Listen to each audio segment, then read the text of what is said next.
Hey, this is John Hope Bryant, and this is Money and Wealth on the Black Effect Network on iHeartRadio.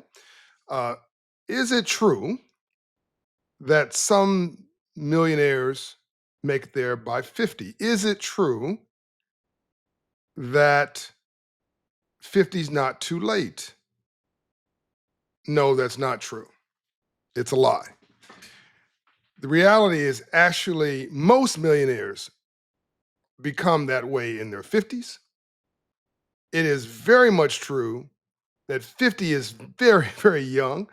And because of wellness, 50 is really the new 40. And I'm going to get into the facts of the matter in a moment. There's a lot of people running around really sort of uh, anxiety ridden, feeling like they're running out of time. They're like 26. I can't tell you people I talk to, they just feel like they're an absolute failure at 25, 26, 28, 32. Like, no, you take care of yourself. You're gonna live with this. I mean, because of artificial intelligence and what it's going to do. I mean, that plus wellness is going to extend, I believe, your life. I think cancer is going to be solved by artificial intelligence and human interact engagement within 10 years. I'm co-chair of the AI Ethics Council with Sam Altman, and who I believe is the Steve Jobs of this generation. And I believe a lot of innovations are coming. Um, but that's a different podcast episode. Let me stay focused on this. Uh, I'm going to tell you how to get rich. Sorry, rich is a contract. Building wealth you do in your sleep. I'm going to show you how to build wealth, which is your path to becoming a millionaire because it's hard to do it on a paycheck. You don't find many folks who are sustainably millionaires doing it just with cash. Okay, because cash flow, it flows in and it flows out with the same. Actually, I believe it flows out with a greater velocity than it flows in. If that's all you got is cash, then at some point you will be broke because if your outflow exceeds your inflow, then your overhead will be your downfall. So let's first talk about. I'm going to break some myths. I'm going to break some eggs, and I'm going to give you some building blocks.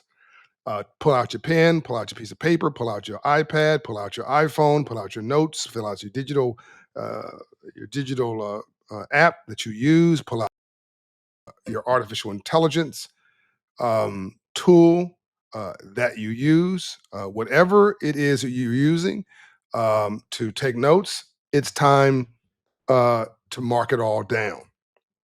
So, number one, um, can you become a millionaire by 60 years of age ish, investing a couple $100 a month?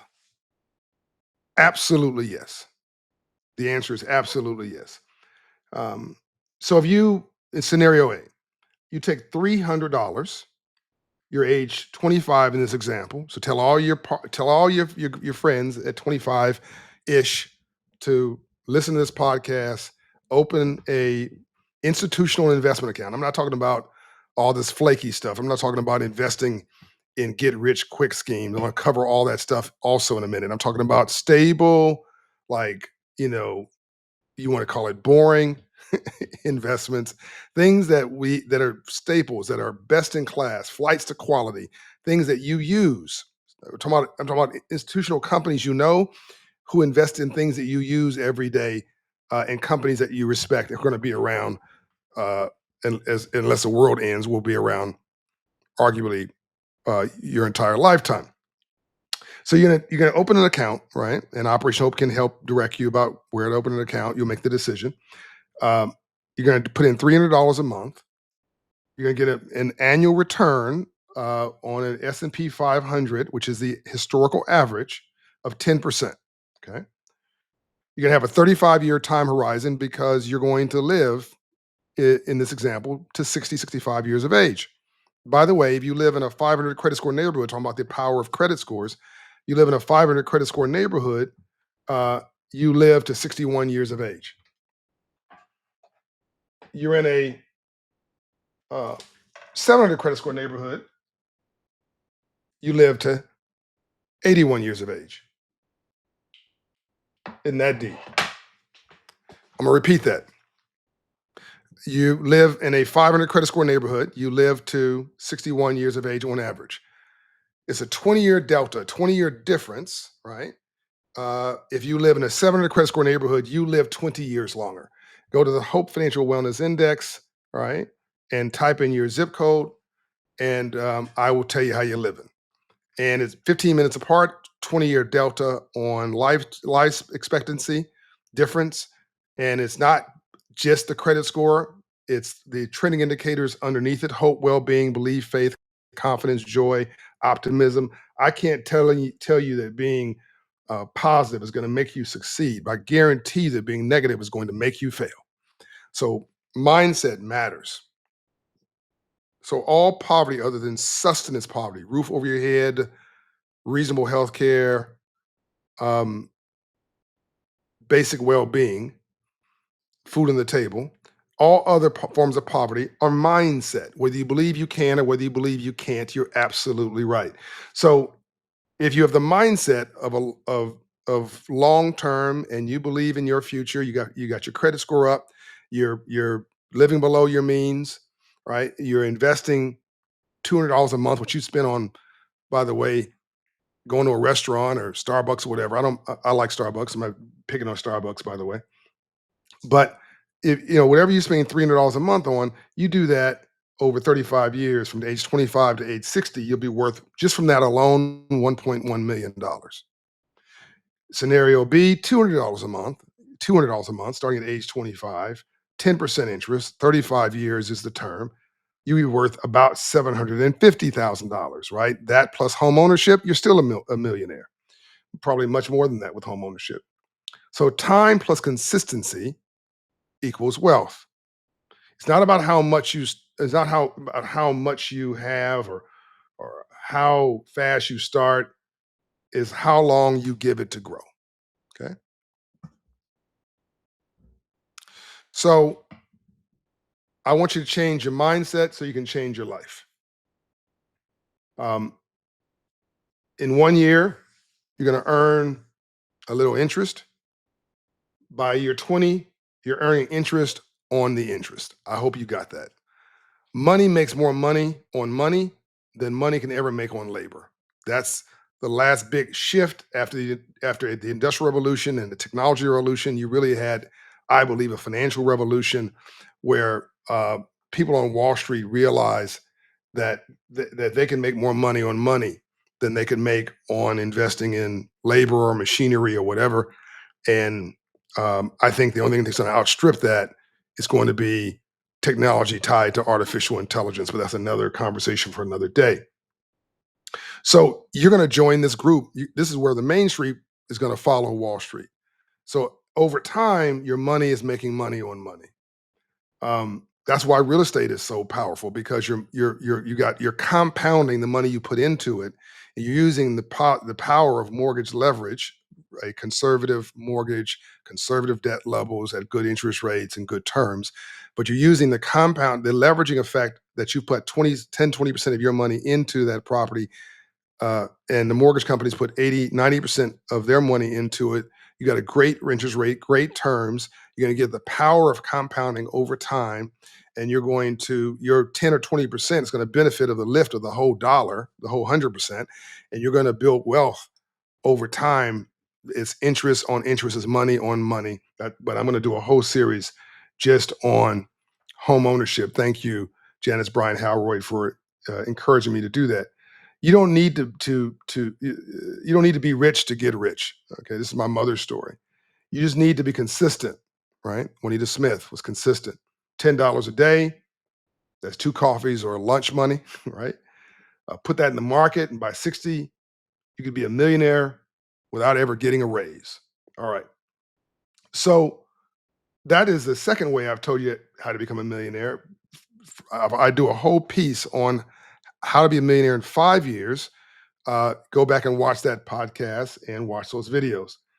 Now, is it true that uh, millionaires mostly occur, develop in their 50s? Yes. Most millionaires don't hit the millionaire mark until their 50s, because wealth creation is typically the result of time, discipline, and compounding, not sudden windfalls. So, wealth builds slowly over time. Compound interest works best with time. Those who start investing in their 20s and 30s don't usually see millionaire results until decades later. It often takes 20 to 30 years of steady investing, home ownership, business building. That's, by the way, this is my story, right? I'm 59. And I really hit my stride somewhere between 50 and 50, 354, and then things just took off like a rocket, right? And so what I've been building slowly just compounded over time, but I'm convinced that all that was based on what I did for a couple decades before that. I gave up going and hanging out in the party at the parties and the clubs and doing smoking hookah or smoking reefer or what smoking weed or getting drunk or chasing girls, whatever it is my friends were doing. I'm like, no, that's good. I'm focused, right? Because I did not have inheritance, right? My mom and dad were working people. I did not want to do anything illegal, right? That was not the way I flow. I just figured if what I had was my time, I won't let anybody abuse my time. You can abuse maybe one time my money. I won't allow you to abuse my time. I'm ruthless about my time. And so I decided to invest the only thing I had was my time, and I was going to do it in a way that compounded based on my time, my talent. Really, I was a private equity firm, and I was the sole product of that private equity firm. I invested in me. It was a bet, but I think the best bet you can make is on yourself. So it takes 20 to 30 years of steady investing, home ownership, business building to cross the $1 million threshold. I've done it multiple times over now because again, it's now money makes more money on money than money can make on labor. That's what I said earlier. So what is it? Was a story that it's easier to make uh, a $10,000 on $100,000 than it is to make 1,000 on $10,000. It is easier to make 1,000,000 on 100,000,000, right? Than it is to make 100,000 on 1,000,000. It just keeps compounding. Now, once you get over 1,000,000, and you again steady as you go, you're consistent. Now you're making big leaps, right? And then you get to 20 million, and then 50 million, huge leaps, right? And once you get to 100 millionaire level, once you get to billionaire level, I mean, literally, unless you screw it up, you're just shoveling cash. And you can do this. Like certainly, I mean, even millionaire mark is a huge accomplishment, and it's something you can achieve in your lifetime.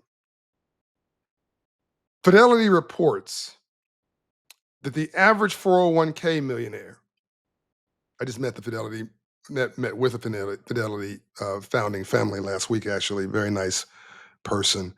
And Fidelity Investments is a company that we partner with at Delta Airlines to provide financial coaching and counseling to all 100,000 employees at Delta.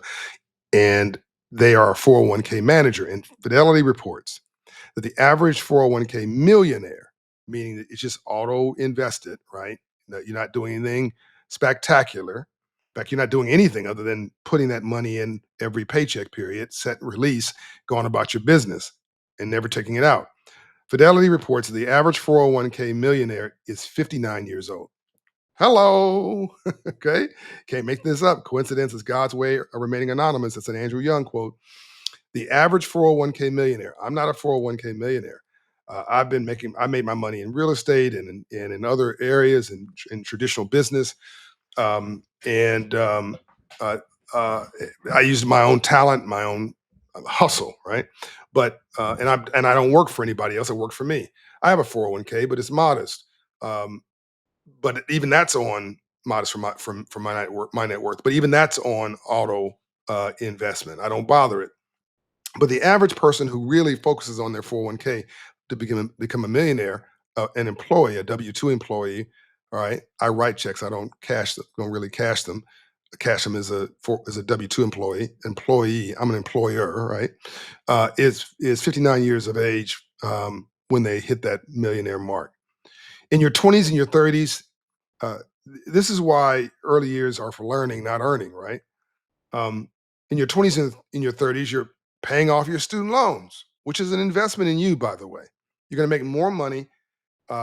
You have more earning power by far, by more than double, with a higher education of some sort versus a high school education. Particularly in this new world we're in, the nature of higher education is going to change. I believe. I don't believe that that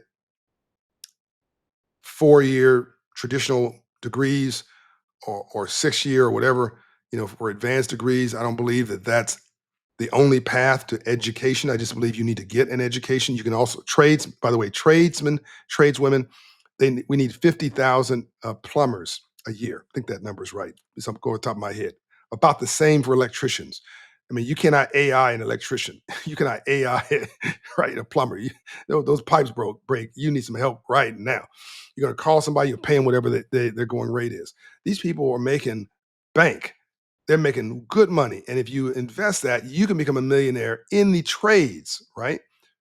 Much quicker than we're talking about in these examples I'm giving you here. But once again, you on average, all millionaires, including small business and millionaires, do it in their 50s. So in your 20s and your 30s, you're paying off student loans, you're figuring out your career path, you're making mistakes, moving cities, switching jobs. Sound familiar?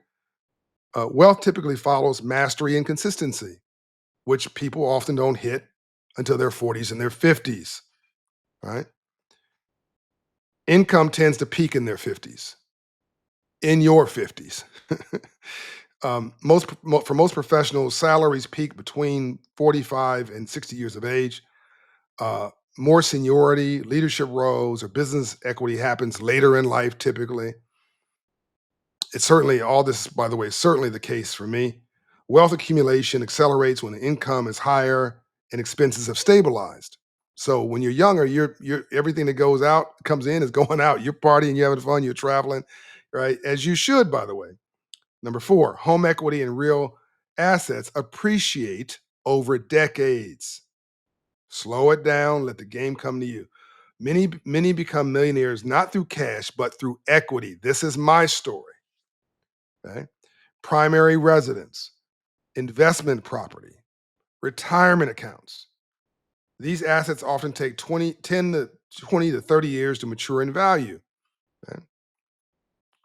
Number five, lifestyle shifts that enable savings. In later years, kids grow up, fewer child care expenses, debt is reduced or paid off.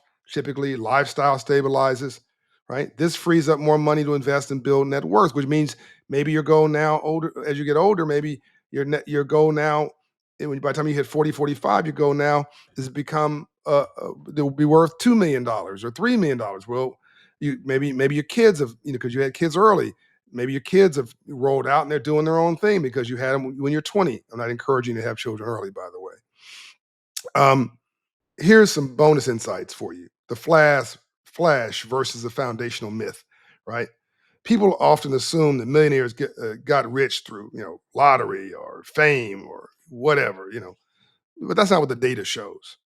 Only 20% of millionaires inherited their wealth or got it some windfall somewhere. 80% of all millionaires are self-made, just like me. Slow and steady wins the race. Don't let Instagram fool you. Real wealth is boring and it takes time. But if you stay the course by your 50s, you can be the first millionaire in your family tree. Now, can I get an amen on that? And that is the new sexy. There are no ugly millionaires. There are no ugly centimillionaires. There are no ugly billionaires, right? Everybody's attractive when you're successful. Um, Now, you say, well, but John, once I get to my 50s, aren't my best years behind me? No, no, you're going to live to 100 if you're in this generation in good health. Your best years are ahead of you because now you have wisdom. You still have your good looks. You still have your good health. You got talent, skills, optionality. All money is freedom. Now you've got more freedom. Oh, now it's time to roll, right? is an old joke that youth is wasted on the young, right? And so you made mistakes, you screwed up, you tripped and fell, you thought things were more important than they really were. You're tripping out over things that weren't important, trying to spending all your time to impress somebody you really don't want to be like. Hello, can I get an amen on that? But you get older, you're like, okay, that's a bunch of drama. I'm good. So intelligence comes, at any time, comes through books, but wisdom comes with time and experiences. So your wellness you will absolutely contribute, right, to the 50 really feeling like the new 40, right? Um, and there's data to support this. In 1950, the US life expectancy was 68 years of age. Today it's 77 to 80 years of age. Again, it's 81 in 700 credit score neighborhoods. That means that a 50-year-old today often has 30 to 40 years of life expectancy, especially with access to good health care and lifestyle choices. The wellness economy by itself is a $5 trillion economy plus, including fitness, wellness, mental health, nutrition, holistic care. And people over 50 are the fastest growing demographic who are going to be using more fitness and more wellness tech. Think Peloton, Whoop, biohacking, etc. So this is a business idea for you, by the way. You got the largest population ever over 65. You have more people over 65 than under age 18, right? And these folks over 65 tend to be affluent. So that's maybe another podcast for another day. But I want you to be encouraged by growing older gracefully and positively and with a lot of positive expectation that you can live a quality of life longer. Um, midlife reinvention is the new normal. Career pivots at 45 to 60 years of age are now expected, not rare. Okay. Entrepreneurship rates are highest amongst people aged 45 to 64. Think about the Kaufman Foundation study. Read that study that talks about that.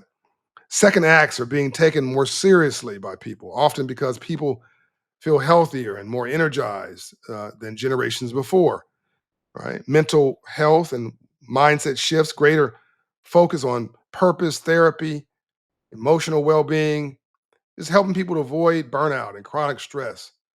Many people feel more aligned, clear headed, and focused at 50 than they ever did at 30. I think please don't hate me for saying this. I think I look better now. I think I feel better now. I'm in better shape. I've got better energy.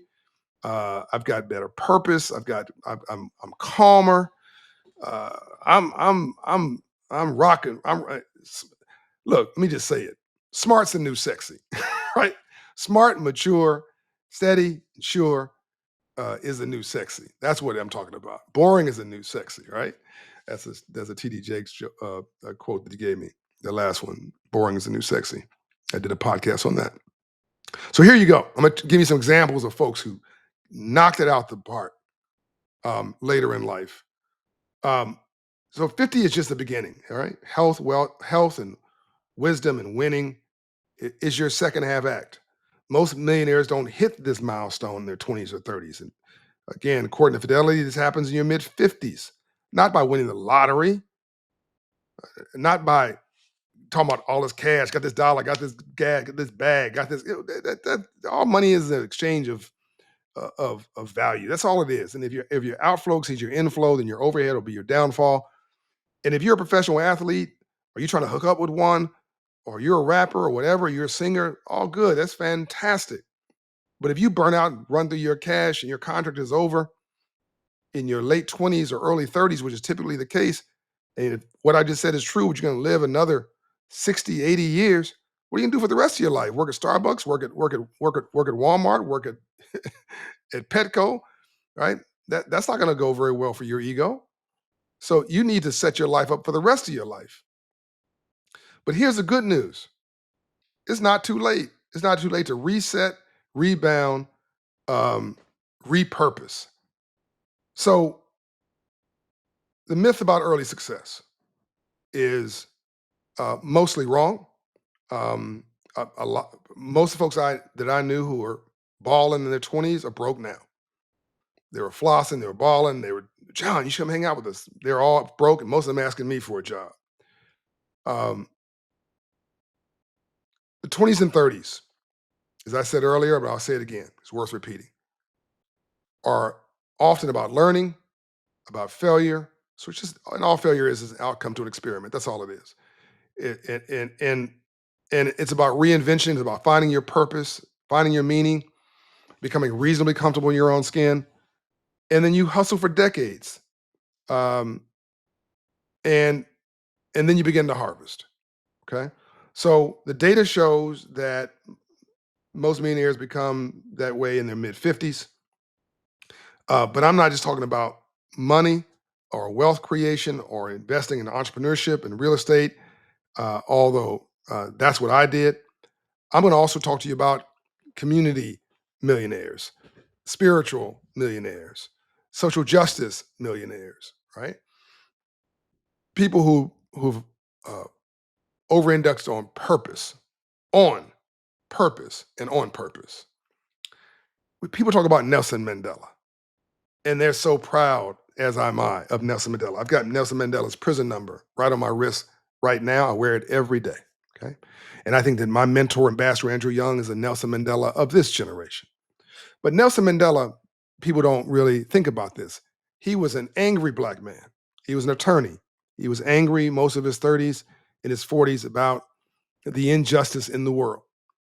He went into prison at age 47. Please hear me now. Went into prison at 47, right? Stayed there 27 long years. He was not a global leader until age 70. Everything you think you know about Nelson Mandela, the world changing president, the world changing iconic leader, he did after the age of 70. Even got remarried to the love of his life. I think it was Gracia Michelle, right? And lived an incredible, extraordinary life that will literally live on forever in his legacy. Colonel Sanders, he founded KFC, the fried chicken franchise.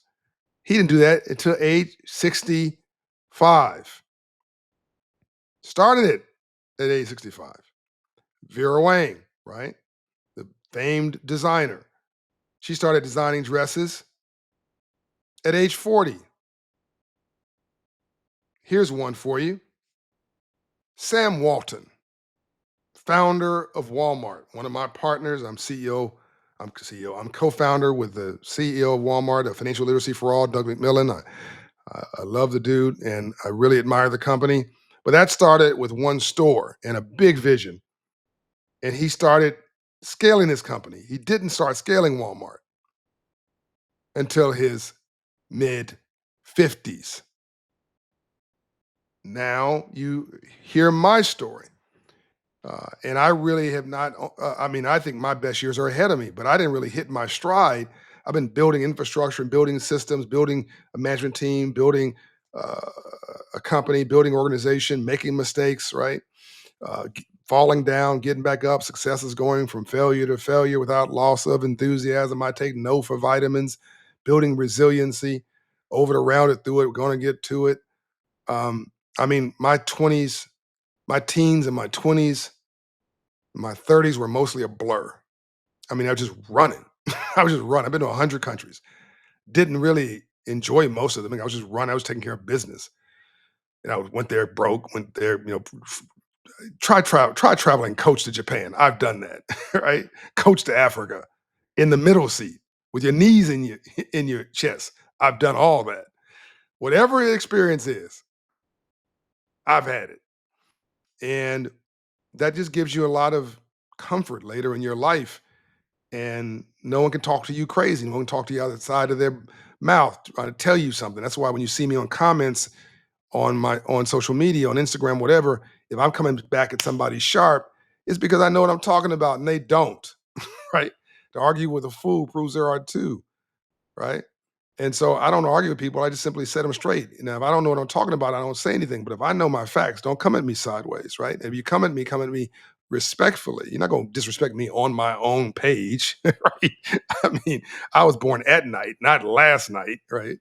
Not when ounce of my self-esteem depends on someone else's acceptance of me. But again, this comes with time. This level of sort of personal comfort, being reasonably comfortable in your own skin, right? Just comes in time, comes with time. So again, I, I gained spiritual wealth. We're not human beings having a spiritual experience. We're spiritual beings having a human experience. That spiritual wealth came with time, that wisdom, right? Social wealth, community, legacy wealth. The impact work that we're doing. Operation Hope is 33 years old. I mean, that's older than some people listening to this podcast. So it just takes time. You know, Quincy Jones says it takes 20 years to change a culture, right? In the last 20 years, I think we've made dumb sexy. We've dumbed down and celebrated it. And it's time to make smart sexy again. So real wealth, and real worth equals more than money. So financial wealth with community wealth, mental wealth, legacy wealth, social wealth, uh, uh, enough for everybody. That's what I'm doing here is sort of reinvesting in you. These are really important things. The idea that your 50s are when your story is over is ridiculous. That's when your network, your relationship capital, your knowledge, and your narrative all align. It's the right time. That's a great rap. See if I get my brother Ti to put me on one of his albums. Or Killer Mike. So here's for the late bloomers, right? I want you to understand that it was okay that you partied through your 20s and your 30s. You're not behind, you're just on time. You're just beginning. The best builders of legacy often come with scars and stories and seasoning. You cannot have a rainbow without a storm first. Can I get an amen? That's not just good theology, good philosophy. It's actually a scientific fact. I want you to start with budgeting and saving. Even if you're starting at 45 or 55, it's not too late. I want you to go to one of my Hope Financial coaches. We tell them I sent you. They'll give you a starter scholarship from Operation Hope to get you into 1 year of free financial coaching and counseling. We're going to help you create a budget, a lifestyle budget, an investment budget, and a flossing budget if you want. Certainly the lifestyle living budget. We're going to help you realign your life, take back control of your life, master your credit, get your debt down, stop spending money on silly stuff, or at least point the silly stuff out to you so that you can decide for yourself whether impressing somebody you don't know with money you don't have about things that don't matter is actually something you should be spending your time and energy on. They're going to help you get your life right and help you make some decisions and keep you on task like a coach, like a private banker. And you're going to see your life skyrocket. I want you to tell your friends and listen to this podcast. I want you to get your book, Financial Literacy for All, and open it up and read it one chapter a week with your posse, with your crew. Don't do this alone. Do it with your mouse. Don't, maybe if you're alone, do it with the mouse. Do it with your spouse, right? Do it with your family. Do it with your children. Do it with your sorority group, your fraternity group, your social group, right? With your friends, your relatives, your coworkers, right? Create a club, a civil rights club in the suites to match the civil rights activity in the streets. Be intentional about your success. I want you to buy a house. I'm going to do again a dedicated series on the process of owning a home. So don't worry about that. I'm going to walk you through it because you shouldn't feel ashamed that you don't know the steps. There's no shame in the game of not knowing, right? It's not asking questions. Quincy Jones, again, great quote from him, that God gave you two ears and one mouth, so you listen twice as much as you talk. Be nosy, right? I want you to own a home. Why? Because the number one way you build wealth in America is home ownership. 44% of African Americans own a home compared to 75% of our mainstream counterparts. Why are they doing it? Because it's the easiest way, the pathway to home ownership. And I just think it's ridiculous to see these folks on TV who own a home telling you not to buy a home. I think it's crazy. So ignore that noise and buy a house. The whole tax policy in the US is centered around and focused on encouraging home ownership. Start a business, get that will done, open that investment account. Today, people, today. And don't say you can't do it because you certainly can go out to that club or that restaurant, couldn't you? You certainly can go out to that party. By the way, do you know there used to be rent parties back in the day? Back in the 40s and the 50s, black folks did rent parties. You go to one party. We revived this, by the way, if you like. Somebody would hold a party. They couldn't. They were having a problem meeting their rent, and everybody would come and pay $10 at the door, the equivalent today of $10 at the door. And next month it'd be somebody else holding a party, and they were a little short on rent money or grocery money, whatever. And then they'd pay that person $10 at the door, and everybody had fun. Everybody, it was great entertainment. You offset the cost of the party, but you also help to endow this person to live a dignified life. You can also do that, by the way, a little bit more money, maybe $100, and start a business rotating pool that allows this person to start a business, and the next time you have an event, that person's able to start a business, and you don't own anything in that person's business, so that makes it more complicated. So there shouldn't be any debts here. This, everybody gets a turn. If it's 10 people in this group or 20, the more people in the group, actually easier it is to do this with real money. You get 30, 40, 50, 100 people in a group, and then over the course, and if everybody's contributing $100 a week, or $100 every 2 weeks, or $100 a month, then over the course of time, right? There's 12 months in the year, so if you're doing it once a month, you can only do 12 turns at a time. But if you have 50 people in the group, that within 4 years, everybody gets a chance to start a business or to become a homeowner. Okay, that's a whole different situation. But you should not be coming back and saying, "Where's my money?" later, right? Not in that example. That's where it gets messy, right? So buy a home, start a business, get that will done, open that investment account with an institutional, credible investment manager, and don't buy flaky stuff. This is not the time for crypto. Hello, I'm not being anti-crypto. I'm saying I don't want you using your rent money for silly stuff that may implode on you. People who made money in crypto in part got lucky. They just got lucky. If you got unlucky, you would have lost it all. So if you want to do crypto or whatever, take 2%, 5%, 10%, and then do that. By the way, I think blockchain technology, which is under crypto, is brilliant. I just don't want you losing your money. That's the only reason I want you to be protected, right? Um, I want you to build a financial comeback plan with your name on it. So it's just not too late to build wealth after 50. In fact, that's the expectation. Um, Mandela time, what means that your greatest chapter just might be ahead of you. Uh, Late bloomers, not only can you not win, you're expected to win. You will win. It's hard to hit a moving target, and it's really hard to lose when you're compounding that benefit of consistency over time. So even you're a late bloomer, you know, you're right on time for becoming wealthy and finding purpose in the middle course of your life. Reinvention at midlife is the new normal. Okay. So I want you um, to be encouraged. I want you to start the movie of your life right now. I want you to tell people you love all around you that they can do it, right? That whether you believe you can or whether you believe you can't, you're absolutely right. That mindset matters. Read my book, Up From Nothing on Mindset. Read my book, The Memo, because is what you don't know that you don't know that's killing you, but you think you know. Read Financial Literacy for All because it gives you all the tools uh, to master what I think is the civil rights issue of this generation, financial literacy. Read How the Poor Can Save Capitalism so that you know uh, what an asset you and we really are. Uh, Read Love Leadership because I want you to come at life as a lover and as a leader who gives, right? Again, I can't guarantee that being positive is going to make you a success, but I absolutely guarantee you that being negative is going to make you fail and you'll be miserable. Dr. King once said that hate and evil cannot self generate because it has within it the seeds of its own demise.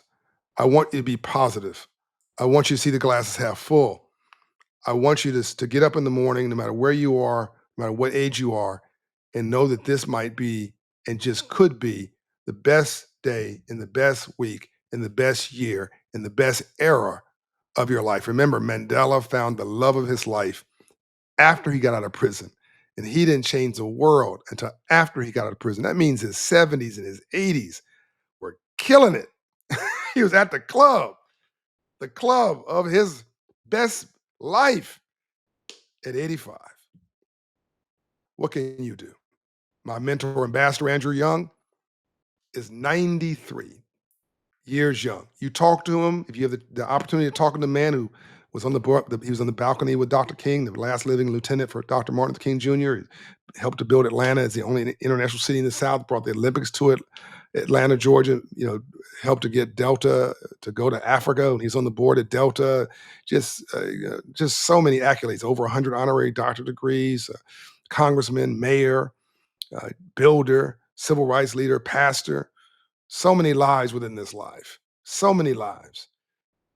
And why is he still alive when all of his friends, many of his friends have passed away? I believe because he has sustained purpose. He's one of these millionaires of spirit, soul, and purpose. He's every week going to give speeches. Or every week he's traveling somewhere. Every week he's engaged. He was just at our house a couple days ago for Shatra's birthday. I mean, he's always engaging in life. He's doing interviews. He's writing. He's thinking. He's reflecting. He's not just playing golf, retiring at 60 years of age, 65, and going to play golf. Those friends of his, many of them, most of them, nothing, no knock against golf. If you want to play golf, go do it. But they lost their purpose. They lost their way. There was nothing to get up for in the morning that was bigger than themselves. Purpose is something that's larger and more important than yourself. And a lot of those people have passed on to glory. Ambassador Young has lived a long, glorious life, continues to do so because he's more focused on giving than getting. A purpose larger and more important than himself. And that extends his wellness, his well being, his life, his legacy, his purpose. Part of that legacy for him is in the mic with you right now because he helped to raise me, and I'll forever be in his debt. You can become a millionaire in your 50s. I just gave you a small dose of that. This is John Hope Bryant. This is Money and Wealth on the Black Effect Network, on iHeartRadio. You can change and retake your life. It starts right now. Tell your friends to subscribe to this podcast.